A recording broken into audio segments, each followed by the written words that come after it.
Supersonic's money transfer is giving you an unbeatable offer this Tobaski. Your family and friends can now send you monies from the whole of Europe, US, Canada, and Switzerland for absolutely free. Yes!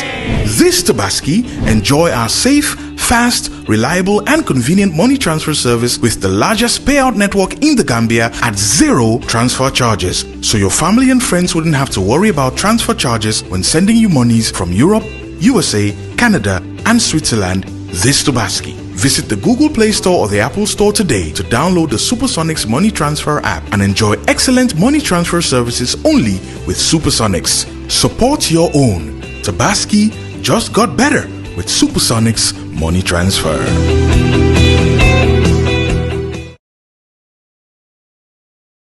To Gambian Talents Promotion. The Gambia's first non-profit online public broadcasting network and home of culture and entertainment. At GTP, we bring you the best of Gambian creativity right to your doorsteps. Sell your products and services to millions of Gambians and friends of the Gambia via our online radio, TV, and newspaper. Advertise your business and watch your clientele grow like never before. Our content from the Gambia gets the diaspora hooked up to our screen, whilst those in Gambia love what we bring for them from afar. This gives us a unique edge and separates us from the rest. If you want to be heard or seen by the world, contact GTP. We tap, nurture, and promote Gambian talents and businesses. Think promotion, think GTP. For all your event coverages, religious gatherings, naming ceremonies, weddings, documentaries, music videos, TV and radio commercial, and more. We also do design and print jobs of all types, logos, business cards, brochures, flyers, t-shirts, coffee mugs, banners, billboards, catalogs, and magazines. We also do lamination and projector rentals. We are the first Gambian non-profit online public broadcasting network with over 300,000 active followers across all social media. Contact GTP on 750-3654, 750-3654 or 794-9214, 794-9214, 404-593-6215 or email us at gambiantalents@gmail.com. GTP, the people's power. I would want the minister to explain in terms of debt service, to have that percentage in terms of execution. What is really happening with this level of execution? Because that is 59%, whilst women is about 31%. But then in terms of interior and defense, you have up to 71%. Could you make a comparative analysis in terms of the differences in level of execution? Honorable Speaker, honorable member, I think again, when it comes to, I think the Ministry of Women and Children is a new ministry, and then I think execute some of their budget line items might be a challenge. I think over time we are working with them that they have developed good programs and projects, and if you don't support that, we will not give you a blank check. I think for defense and interior, I think they have learned over time that based on the evidence, we will never ever give them. I think in the past their performance has been below 50%. I think recently we've been very strong. They said if you don't execute what you're giving us, we will not disperse. And so far, they've been reasonably doing well.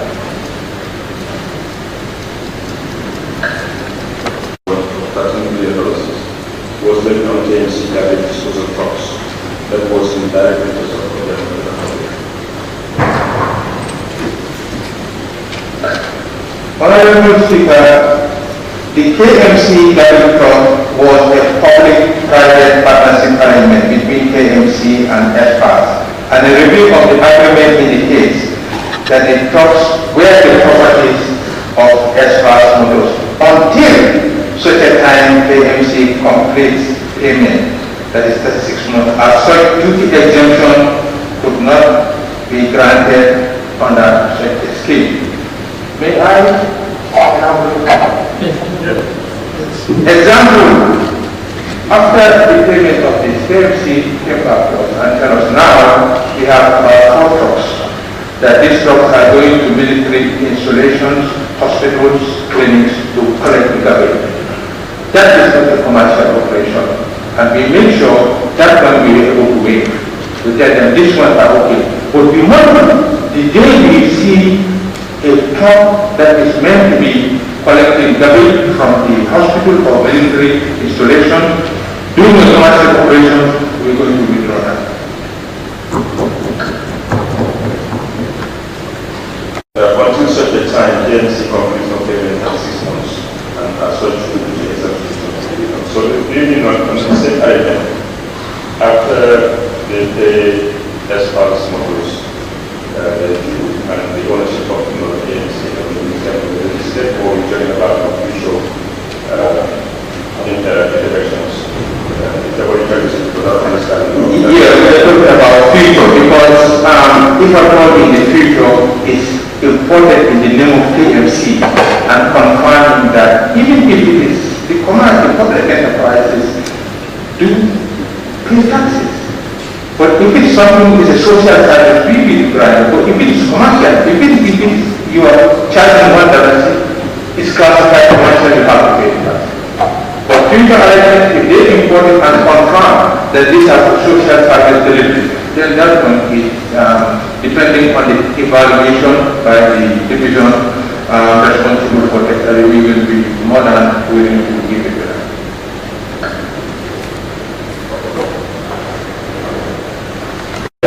Really welcome this perspective by your ministry. Now, for future, will ministry be willing to engage the councils to support them so that trucks will be provided not only in the urban centers but even in the rural areas, so that garbage collection will become history? Because you can see that rural Gambia, you have a lot of littering all over, and the councils don't have the resource, to provide this kind of trucks. Will your ministry be more willing to support the rural councils so that they can get these trucks and make some, at least business out of it? If we are talking about support for them to access financing, yes, but not that we are through maybe their development budget, that when we have it, no problem, we are more than willing to do that. Wumbo saved you from about the waiving of the duty and the tax. You have just confirmed that there is a scheme you have to make a decision whether to waive tax or not, and there is a body responsible. Honorable Minister, are you aware that this scheme and this body responsible to waive tax is subject to the approval of the National Assembly, that no person can waive taxation without approval of the National Assembly? And how does the scheme work? What are the requirements, and why doesn't it come to the National Assembly? We are doing this according to the law. We are talking about a duty waiver. We are not talking about the tax. It is the duty. Here, when it comes to the overall tax regime, that's when we will come. And it is provided, maybe it is an academic thing, we can sit down with you and exchange ideas and show you exactly where we are relying on that in the public finance act. Honorable member for Sarakunda. Honorable Speaker. Honorable member for the Brefe. The answer implies that the KMC engage in this relationship unilaterally without the knowledge of the central government? And if that is the case, is there not a need for central government to enter into dialogue with the councils regarding ways and means that they can enter into public-private partnership that the government will be supportive of? Isn't there not such a need? Thank you very much. I think after this breakdown in communication, the Ministry of Local Government and Land did engage not only KMC but all the councils that in the future, when you are doing such programs or any negotiation, especially dealing with issues like PPP, we have our own unit in the division in the ministry that do advise, and that now the latest update I have from the minister is that it's been resolved, and that any other future engagements they are going to go into, the ministry will be involved, and they will also seek the technical advice from the public-private partnership. If you encourage them, you are right, Honorable. I think that breakdown in communication, because at the time they were saying that the Minister of Finance rejected, it was never on my table. I have not seen any request at the time. Even when I got a call to tell me, I told him, where is this?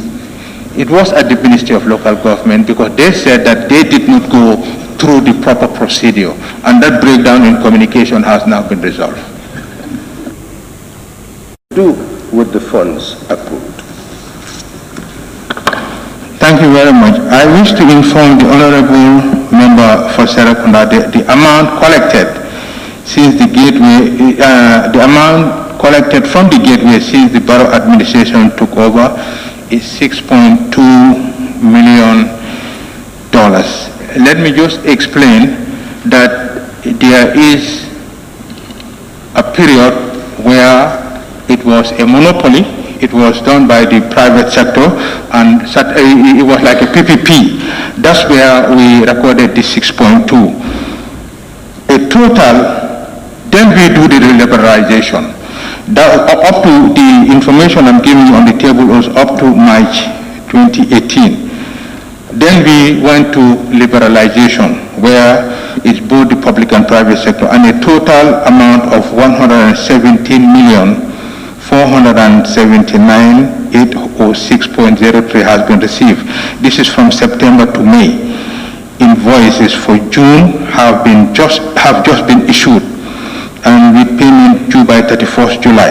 These funds are distributed with the liberalized scheme to PURA 5%, GAMTEL 5%, Information and Telecommunication Agency 5%, National Health Insurance Scheme 5%, government 30%, and this government 30%, that's what we have given to this Youth and Sports Council, while the remaining 50% is distributed to the operators of the gateway.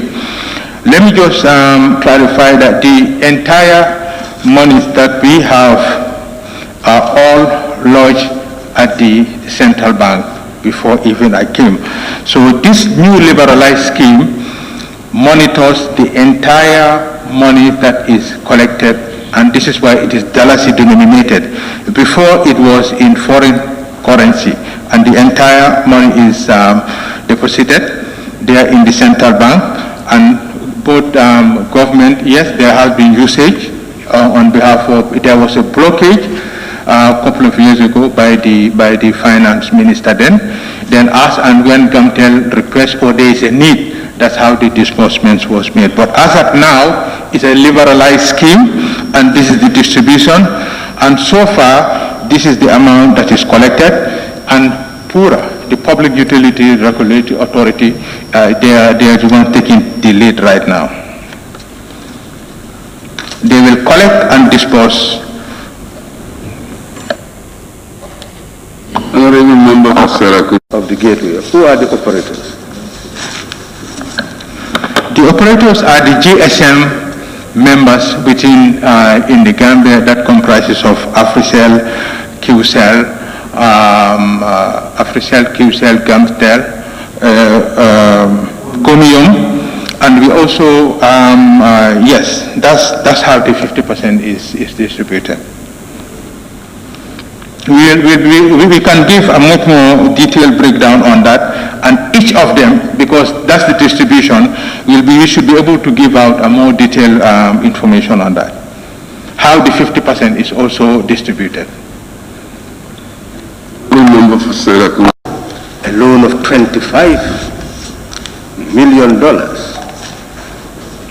and the gateway has been a way of getting resources to be able to augment the earning capacity of Gamsel.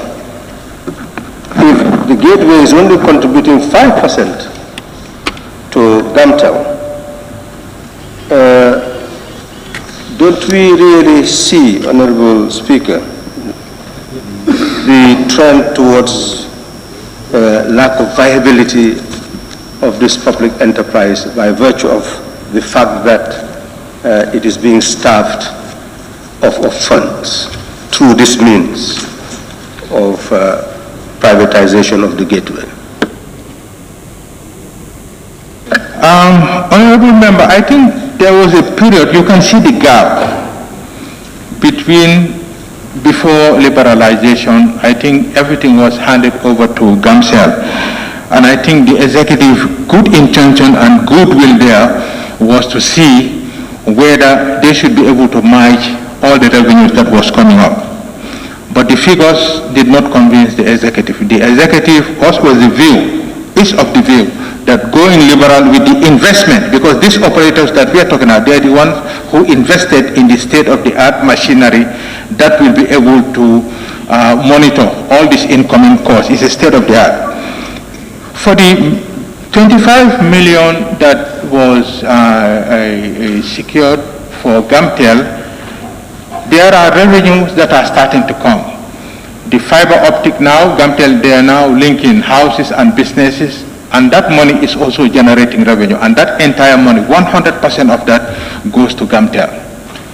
And it is a possibility, there are new ideas coming up with the infrastructure, some of the other areas that Gamtel can generate revenues, that we are really making sure that that entire money, government will have no intervention, the entire money will go to Gamtel.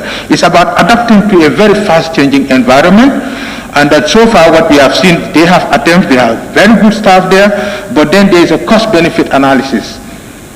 When we do that, we realize that the revenues that we are earning was not enough, but then with the new fiber optic, we are hoping that they should be able to, actually they have started to generate revenue from those activities. Honorable Member for Upper Salu.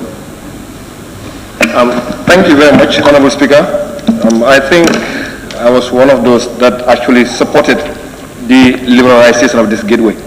But Honorable Speaker, would the Honorable Minister confirm whether what is the trend before liberalization and after liberalization in terms of the revenue that is actually coming? Or what is the trend? Is it increasing or is it decreasing in totality? To tell you the truth, so far, because we just said it has just started, but so far what we have seen, in our own honest opinion, it is not very encouraging, but we really need to give them time to make sure the real impact. We will have experts that will evaluate to see exactly after the liberalization what will happen. But up to today, we are 100% in for liberalization. We are hoping that the leakages that were happening before will reduce, and that the income that we expect will come on board, and we should be able to make the decision. But so far, it's growing, not the rate that we wanted it, but the reality is that now it's more of data that we are dealing with instead of voice. So these are things that we take into consideration, that if we want to compare 2015-14 to now, maybe it might not be a fair comparison. Most of the people that are now doing their calls home is WhatsApp through other means that don't cost them anything. So we are monitoring, but we are also factoring in that you cannot do the same analysis as 2-3 years ago. We want to make sure whatever we do, we are in line with the current realities. This August Assembly, the total sum of monies spent on government traveling since 1st January to October 2019. Thank you. Thank you. Travel expenses accounting for 80% of its approved budget.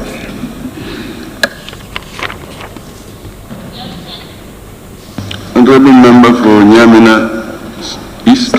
Yes, Honorable Minister, does this include all forms of invitation from other partners to government officials?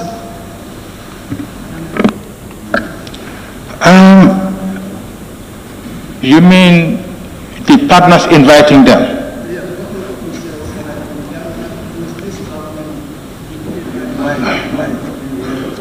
I am simply saying at times partners will invite government officials of this country.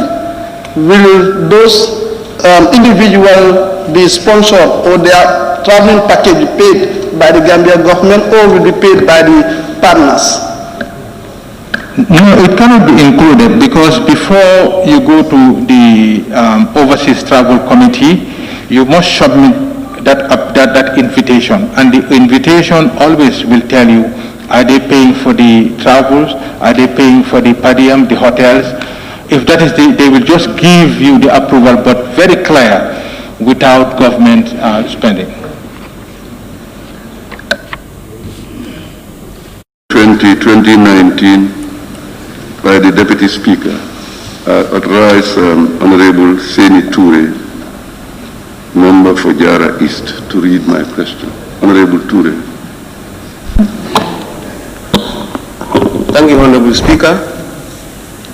Honorable Speaker, can the Honorable Minister for Finance and Economic Affairs tell this August Assembly the position of the Gambia government with regards to the 2 aircrafts grounded at the Banjul International Airport for almost 3 years now? Thank you.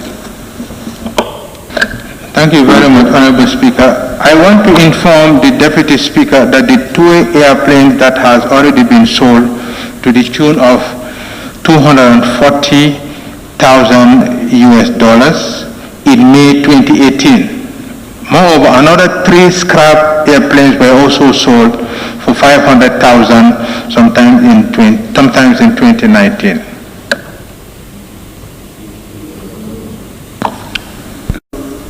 Minister, undertake to give us the details of these aircraft, their specifications and the sale. That's the question. Sure. Just to take you through what we've been through, the valuation, everything was guided by the civil aviation through the Minister of Works and Transport, just to make sure that whatever we are selling is not something that overnight is something you will see. But these are all aircraft. But I will make an undertaking that by next week we should be able to submit to the clerk the entire information detailing out how it was sold and the price and everything. And even the payment will be able to confirm, attach those receipts. I think this question has been taken the event, but nonetheless, for clarity.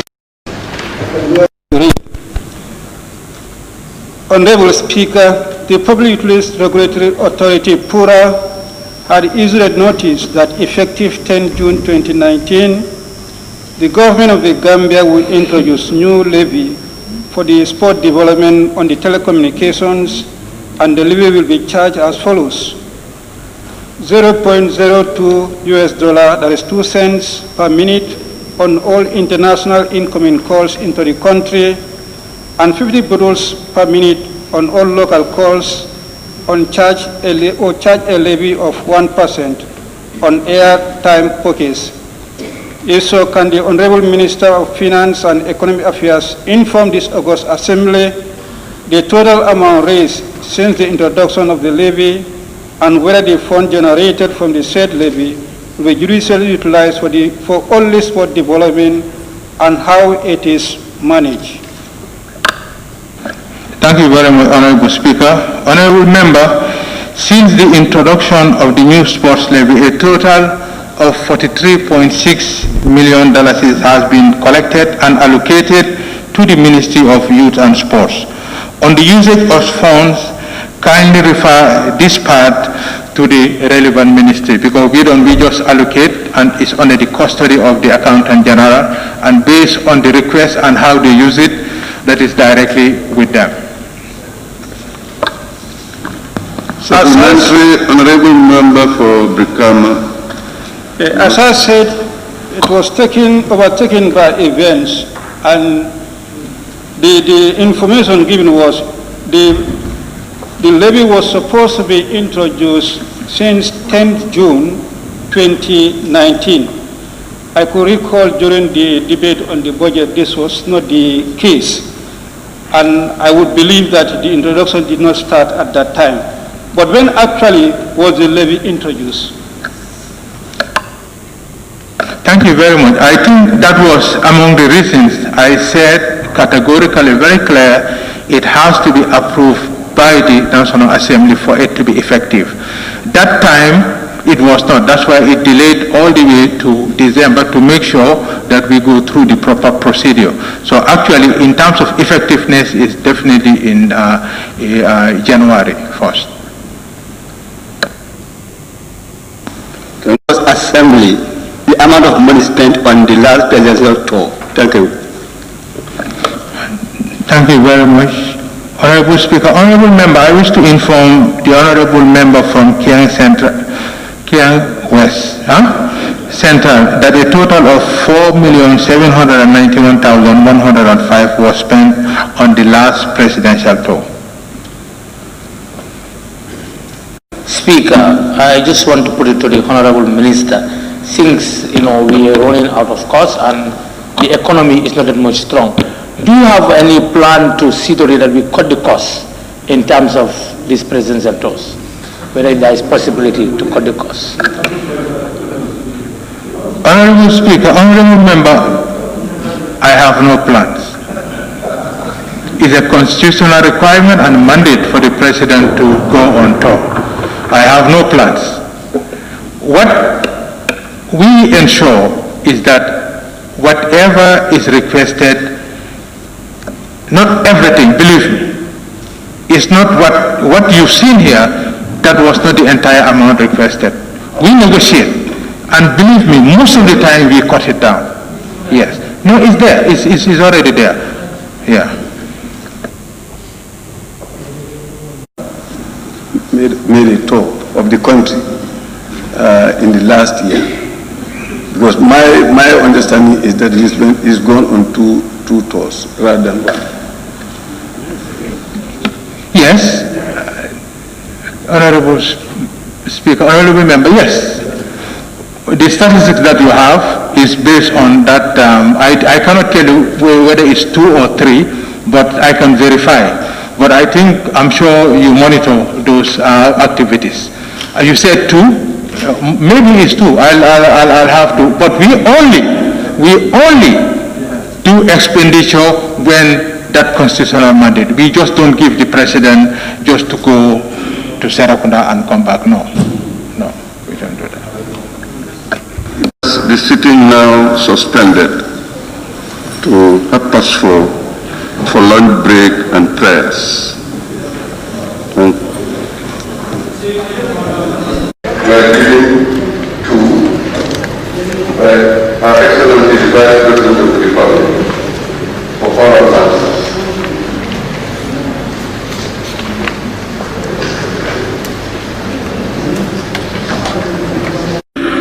Now to the question. Honorable Speaker, can Her Excellency the Vice President inform this August Assembly when will the street lights be provided in Brikama with the Wi-Fi and CCTV camera as promised by His Excellency the President of the Republic in 2017? Thank you very much. Honorable Speaker, I cannot tell you exactly when the street lights will be provided in Brikama with Wi-Fi and CCTV cameras as was promised by His Excellency, the President of the Republic in 2017. However, it is important to state that the goal of the government under His Excellency Adama Barrow is to deliver a fully transformed Gambia that has a future, a country that is energy secure, food self-sufficient, and an investment-friendly destination that is doing business in the Gambia. Energy is part and parcel of the flagship programs of the Gambia's Development Blueprint, NDP 2018 to 2021. The construction of the first OMVG hydroelectric power station connecting communities from Jarasoma, Lower River region, to Brikama, West Coast region, is at an advanced stage to deliver a significant impact on the economic and social front. The Gambia is on the right track based on the current digital plans to begin to exploit and harness the benefits of information communication technology through the communications and digital policy of the government. The aim is to provide a more secured and enhanced connectivity to the world's digital economy as a means for modernization and youth empowerment. Already, Gamtel, in partnership with LIP Gambia in 2019, implemented a pilot project in Westfield and at the Independence Stadium during the last trade fair aimed at providing only limited Wi-Fi services to customers as a starting point.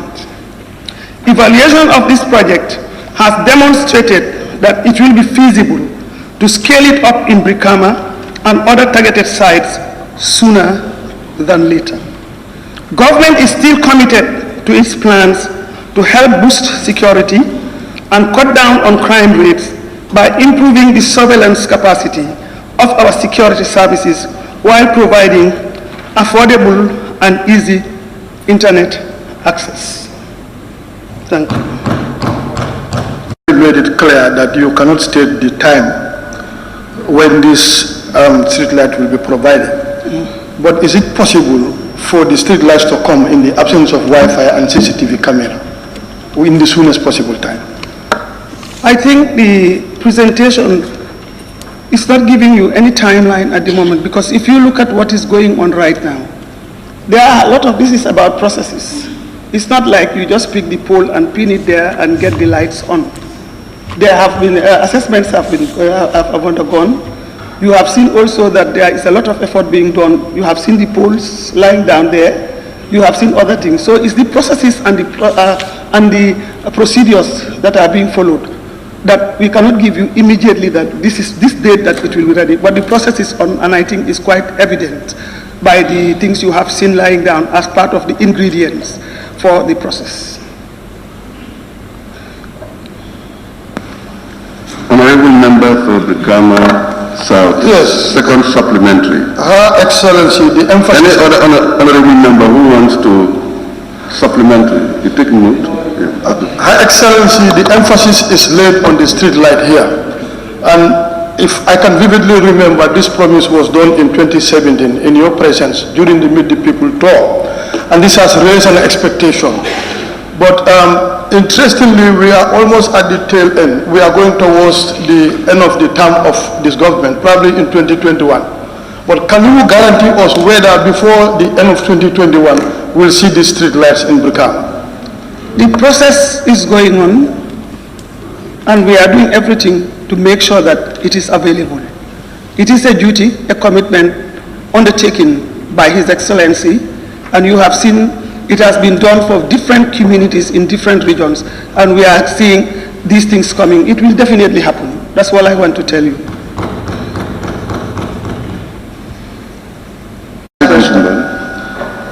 Something that was said in 2017, and the government cannot still define the possibility of such, In your view, don't you think this is just a campaign propaganda to capture political points? Thank you for that question. I think I just want to tell you that we are all in it together. It is not about campaign, it's about the right of citizens under any regime to provide these essential services and commodities for the public to enjoy. And that is what the President, His Excellency, is very much aware of. That is why it is part of the National Development Blueprint. It is also part of the policy that we have to make this available to everybody, irrespective of where you belong. Light does not belong to any party. It belongs to the rights of Gambians to have. He is going to do it. He is working on it. And remember, getting these things put in place requires processes, and that's what he is doing. By 2021, you will see a different Brikama. Presidential pronouncements are widely viewed as policy statements. This promise was made in 2017, and it has to do with the passage of time. Don't you think the President have said this principally to score a political point? Thank you.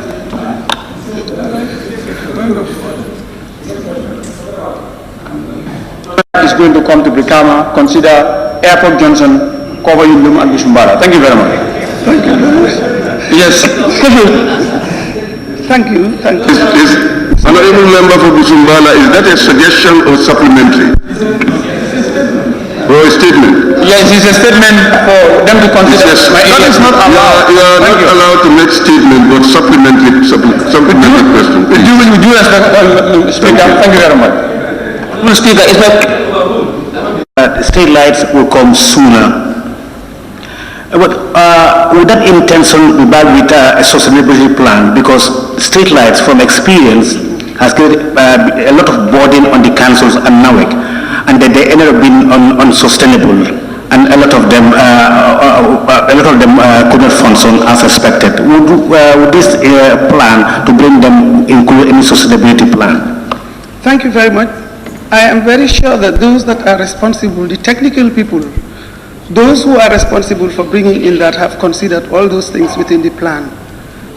Seeing the fact that electricity, energy is a very important commodity for the business sector, important commodity for hospitals, important commodity for everybody. It's a right. I think once it is brought in, all those aspects will be taken into consideration. You said is contingent on the Brikama to Soma, and also when you were talking about the infrastructure that is currently being planned to be undertaken even before the OIC. All these are matters of plans that have been put in place that will transform the Gambia in a way that we will present ourselves to the global world that we are ready for the OIC. Thank you. Madam Vice President, the poles that are lying there, are they specifically for Brikama or for an extension? The poles that are lying there are meant to be used for the electrification work.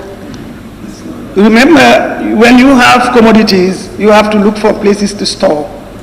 And just where you saw those poles lying down, you have one of the biggest depots within the region that is hosting them, meaning that it is lying in the space that it is needed for movement. So those poles are there because they have the center there, and they're going to be moved sooner or later. This shows you that the process is going on.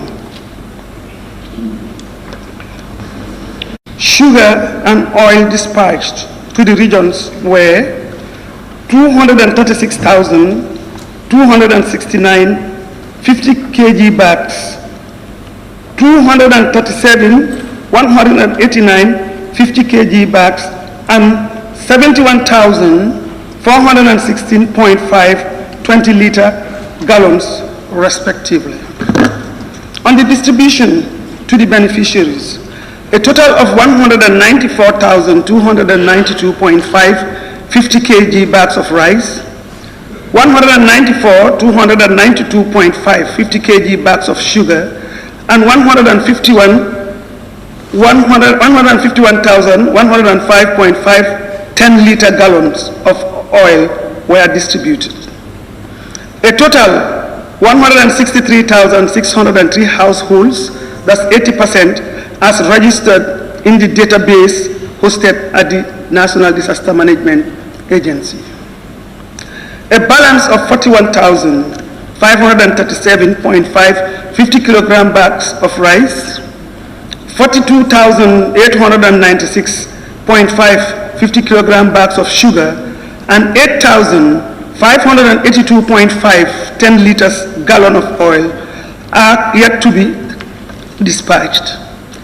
A balance of 29,220 50 kilogram bags of rice, 29,350 kilogram bags of sugar, and 8,474 20-liter gallons of oil are yet to be dispatched as the process is ongoing. The money acquired to fund the relief package is exclusively through the government of the Gambia budget sources, and a detailed elaboration of the process of how funds have been acquired is the prerogative of the Ministry of Finance and Economic Affairs to deliberate upon as the competent authority. Thank you. Assembly, whether she will endeavor to enable this assembly to access the information in terms of the sources of the money, the details. And also, in light of the rainy season that we are in, would you endeavor to expedite the process of distribution? Thank you. Indeed, as you know, the mantra of this government is about transparency, accountability, and good governance. And we are doing everything that we can as a government, as a representative of the people, and custodian of some of the things that are entrusted to the government, to ensure that everything that is being utilized, everything that is being used, will be reported transparently, will be reported on, and definitely you will have access at the right time when the report is ready. Because whatever we do is done diligently, accompanied by instruments of verifications and other forms of transparent processes. The second question, I know the rains are on the way, but I just want to tell you that almost, as I am speaking to you, is 80%. We have implemented 80%, and the process is still going on. Having realized the fact that there are certain places where the rain is catching up, there were preparations, contingency plans that were put in place, where most of the food that was left lying outside are put in stores.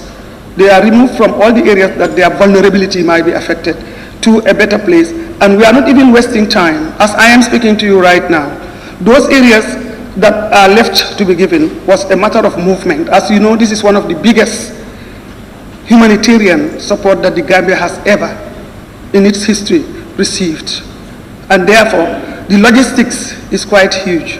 But a lot of efforts are being done to ensure that these things are moved safely, because there are internal movements here and there, and those internal movements are being moved from places where you know they have been supplied and the balance is left. We are moving them to the next steps, and very few places are left now. So you can be sure that we are doing everything we can, working together with the team to ensure that the rains will not destroy this very precious commodity that the people need at this COVID situation. Thank you. Vice President informed this August Assembly whether they have mechanisms in place to ensure that there is fair distribution of this relief. Because we've got complaints of some families having half bags or having rice, not having cooking oil. Do you have the mechanism in place to ensure that at the end of the day you will account for everything, that there was fair distribution and extensive distribution? Yes, indeed. There are. And even before we started the operations, those mechanisms were put in place. We worked with a framework that looked at the whole population, the various types of families, the information, the data, and all the processes are in place. So the issue of accountability and reporting back is not a problem. It's a question of completing the exercise and then coming back to tell you this is what it is as the process is going on.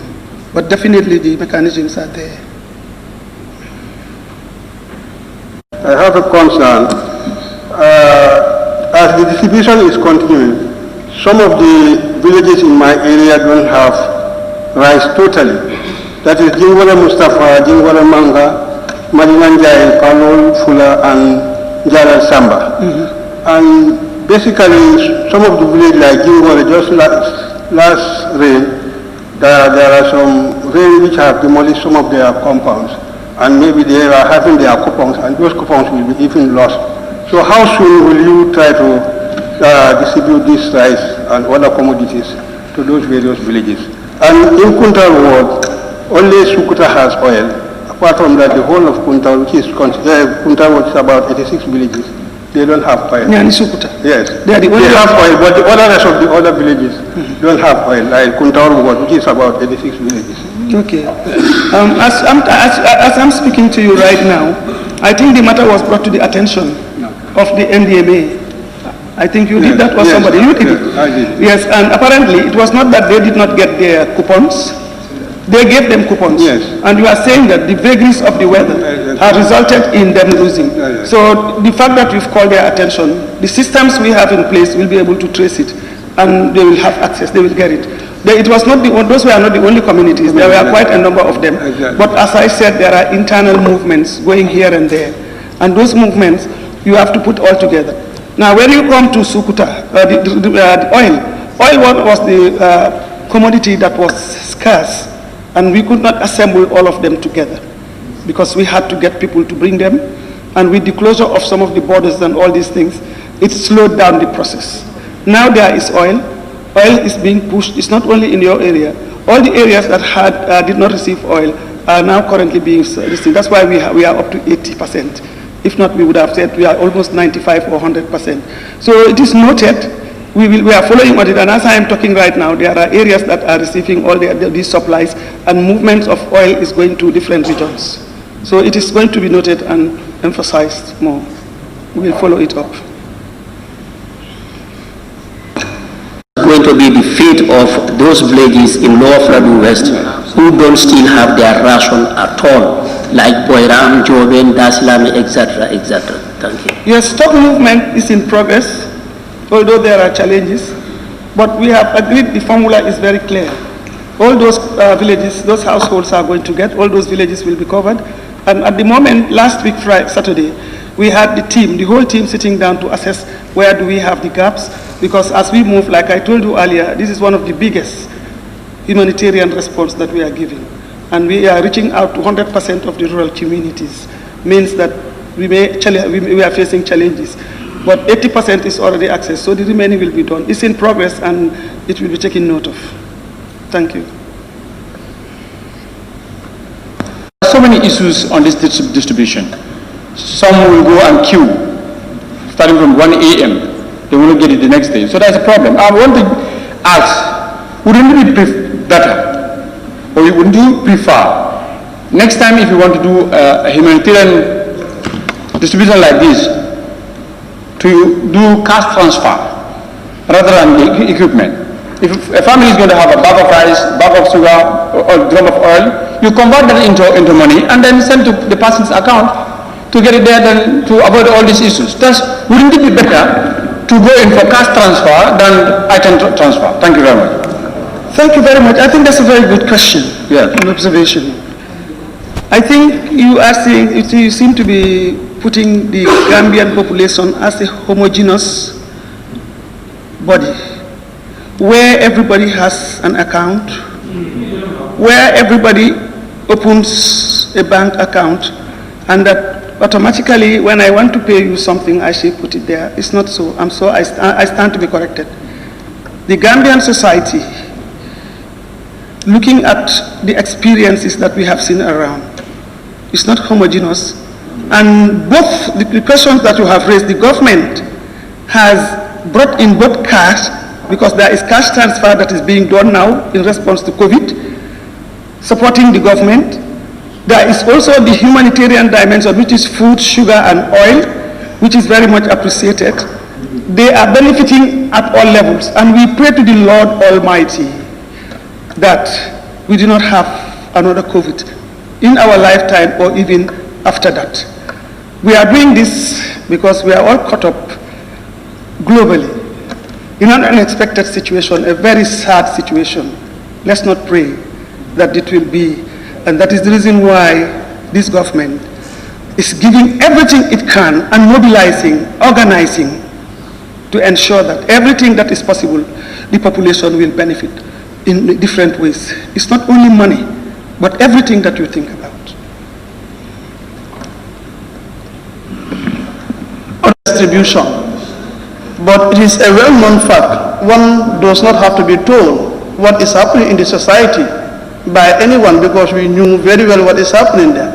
The distribution of this food package is not just fair, because one compound having 8 bags of rice, one compound, 8 or 10 bags of rice, that is not a fair distribution. So could you kindly enlighten this Honorable Assembly?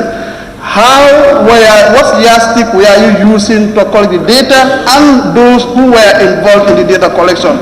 Hence, I know that the councils were totally isolated in this situation. Thank you very much. I don't know what you mean by fair, but I'll try to respond to the question.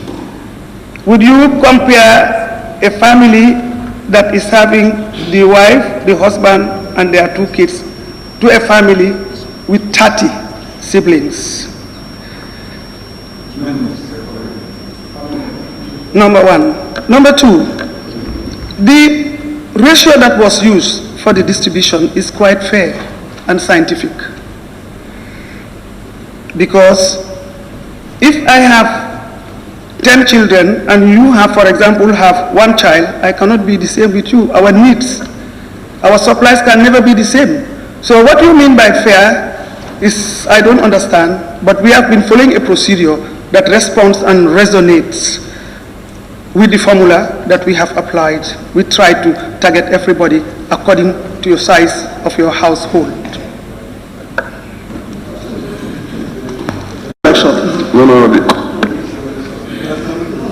The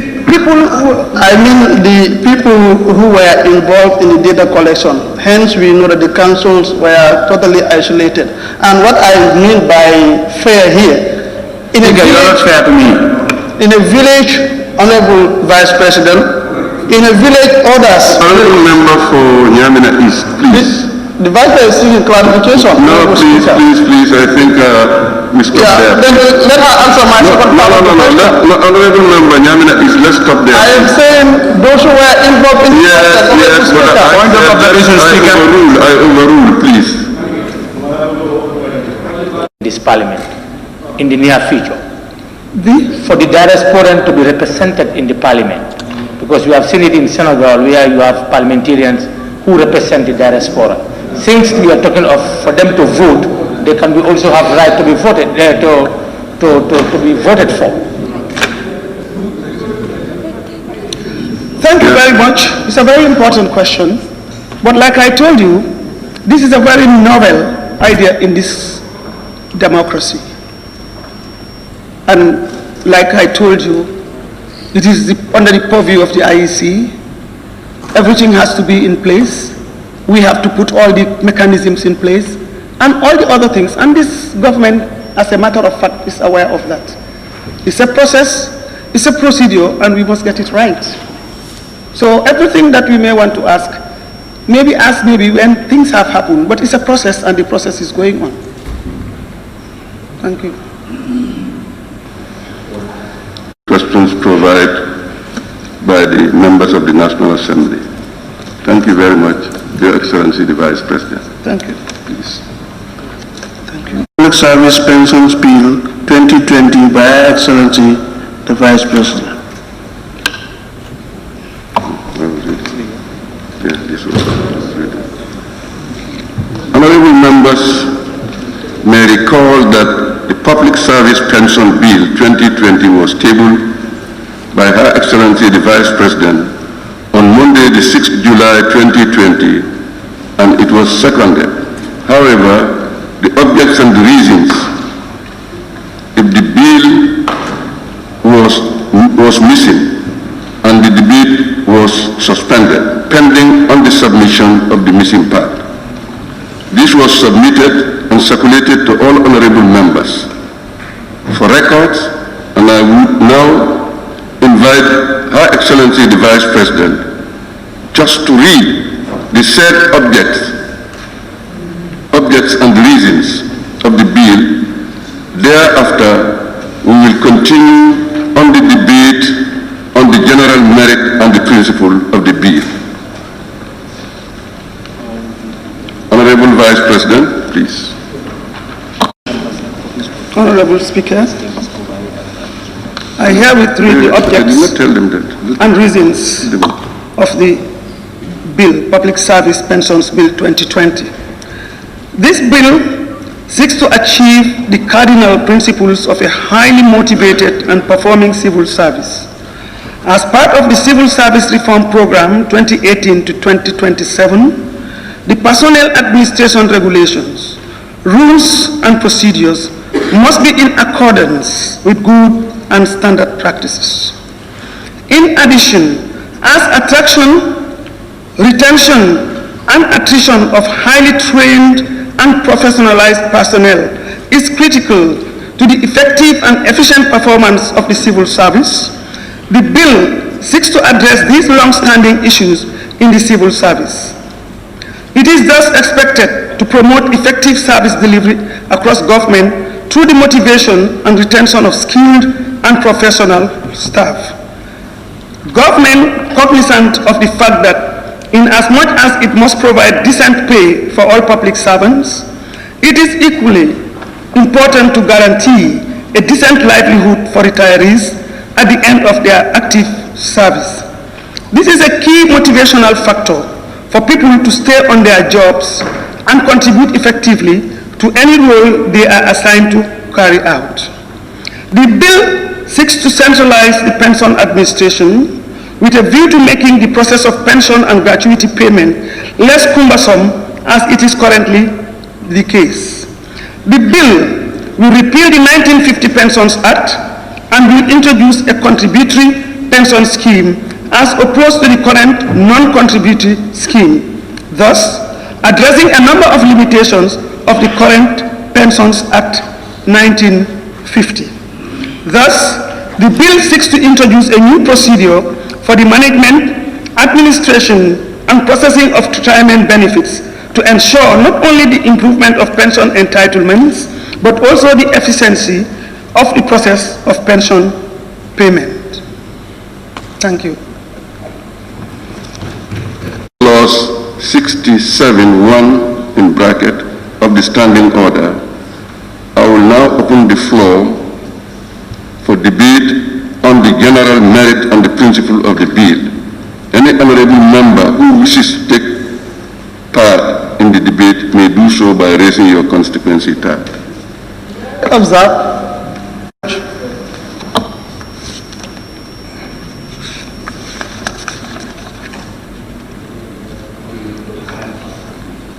With this statement, beg to move. Honorable Speaker. The bill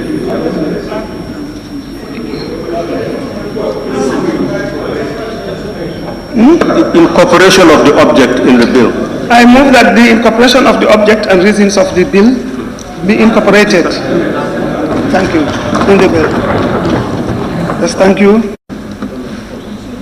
I rise to second the motion. And in the same vein, I wish to express a few remarks on the merits and principles of the bill. Honorable Speaker, I believe this scheme is fantastic. It's a fantastic idea. which will go a long way in providing financial security and stability at a time when people become aged, retirees become old age. Because, Honorable Speaker, many retirees now are not guaranteed regular income or source of income. It's not guaranteed. So a scheme like this